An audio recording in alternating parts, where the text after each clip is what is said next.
Hello guys! Welcome sa aking walang kwentang channel. So nandito naman tayo para sa panibagong review. Video lang pala.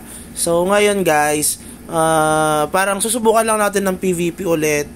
Ano ang kalaban talaga natin dito? Dapat si Boss Kenjai ng bossing ang kanyang guild sa server 139. Pero unfortunately medyo may ginagawa ata siya. So unahin muna natin itong si Epitome. Kasi si Epitome ay isang energy magic gladiator.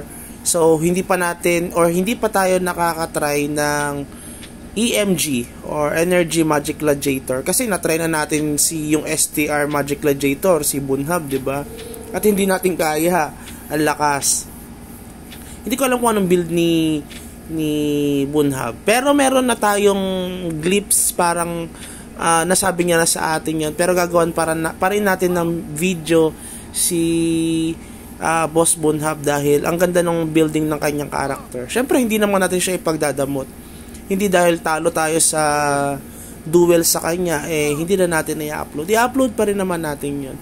Ang benefit lang, ang purpose kasi ng ating video ay para hindi lang ma-entertain, kundi para masubukan ng iba yung kanilang pagbibuild ng kanilang character, diba? Para ma-enjoy nila yung MU Monarch. Kailan naman ang purpose dito Ngayon si Epitome naman, EMG siya. Halos same kami ng level. Tapos siya ay rank 34. Ako naman ay rank 35 na. So umakyat tayo ng 3 ranks dahil na perfect option natin itong ating boots. So yun yung makakalaban natin ngayon. Best of 3 lang kami dito guys. Subukan natin kasi parang wala pa tayo, hindi pa natin nagagawa ng video or na susubukan yung ating swiftness na wizard sa EMG. Ewan ko kung meron na kasi ang dami ko na kasing video na na-upload, hindi ko kasi ma-recall. Tapos pala yung mga video natin, yan, marami kasi gustong sumubok sa atin, no? Siguro dahil napapanood din nila yung video. Yung iba nanonood din dito, tapos subscriber naman natin siguro ha. So kaya ang nangyayari, gusto nila subukan din talaga, parang nainganyo silang sumubok dito sa swiftness natin. Tayo naman, game naman tayo dyan kahit na tayo ay nabubugbog. Okay, yung mga naka-line up na video, i-edit pa lang natin siya, although hindi naman tayo ganun ka-technical mag-edit, pero ang dami kasing marami tayong ginagawa guys. Hindi lang naman paglalaro lang ng MU, 'di ba? Kahit wala tayong bebe, pero meron tayong MU Monarch, nakaka-survive tayo bilang dito sa ating single era. Okay? Wala tayong stress masyado. Pero medyo busy pa rin kasi dahil sa trabaho at sa ibang mga bagay. Midterm kasi ngayon, kaya medyo napapagod ako sa pag-check ng mga test papers nila. So, yan, susubukan natin. Ang daming daldal, no? Ang tagal naman kasi nito magsimula. So, dito siya ay halos same kami ng level. Okay, so 562 siya, ako ay 563. Pero alam nyo ba guys, merong EMG na hindi ko talaga matalo. Mas mataas ang level ko sa kanya at saka sa ranking, pero kakaiba yung build ng character niya guys. Susubukan natin siya at i-upload din natin yung video kung mananalo tayo ulit sa kanya or mananalo na tayo sa kanya guys, kasi hindi pa ako nanalo sa kanya. So makikita nyo dito guys, 1-0 kay Epitome, diba? Kita nyo naman, puro miss yung damage niya sa atin, yung attack niya sa atin puro miss, dahil syempre mataas yung ating agi, at the same time ay tayo ay naka death shield. So medyo lamang tayo dito kay boss Epitome, no? Yan, pero siya na rin nagsabi dahil puro miss nga daw kaya hindi pumapasok yung mga excellent strike niya. Pero magkakaiba kasi, magkakadepende ng ng building ng character, lalo na kapag nag 500 na kayo.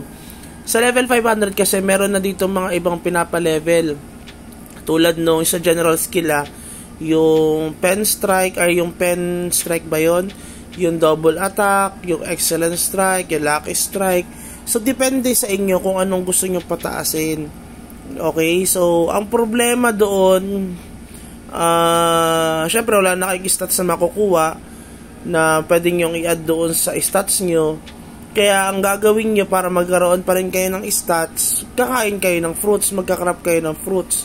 So tayo medyo tumigil tayo sa pagcraft ng fruits, lalo na nung tayo ay nag 550 dahil nag-iipon tayo para mabumilit ng full option na set.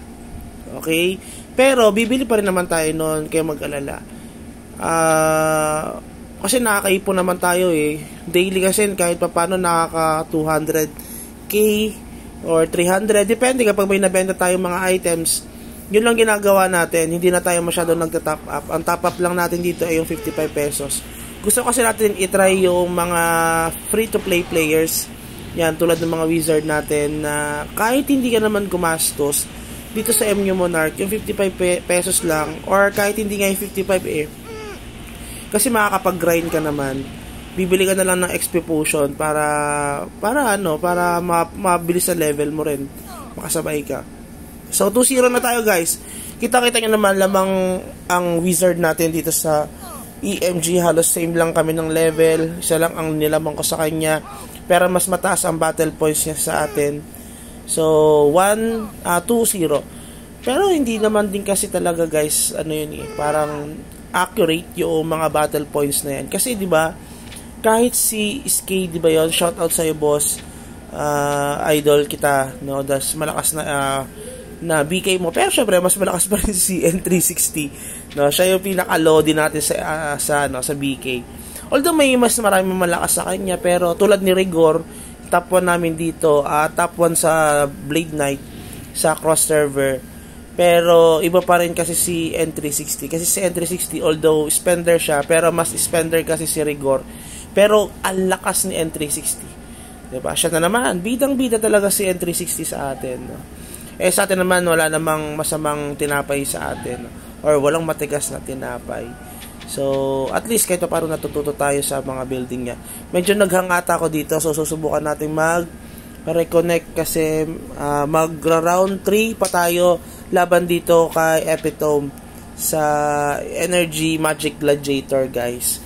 No, ang ganda nung kahit pa paano yung swiftness na wizard kasi malaking factor yung nagmi-miss yung kalaban sa'yo. Although medyo mahina yung damage mo dahil Agi ka nga. Tapos wala kang Pyroblast na malakas ang damage. Mas malakas yun compare naman sa Thunder. Pero yung factor na nagmi-miss sa'yo yung kalaban, maganda yun dahil nga syempre hindi papasok yung mga damage niya sa'yo. Pero alam nyo ba, merong pang counter dito. Next video, i-upload natin yung pang counter dito sa mga Agi type na mga character or yung mga matataas yung defense nila. Tulad ng mga GL, no, yung Growlancer at saka yung BK, no, Growlancer at saka yung BK. Meron tayong parang idea or parang experiment about doon guys. Hindi tayo actually, pero observation ko lang doon sa mga players na gano'n, especially doon kay Judas. Yan, nandiyan ba si Judas? Wala si Judas, no. So pinagtaksilan si Jesus. Joke lang. So anyway, kung umabot pala kayo sa part ng video na ito, please consider like and subscribe.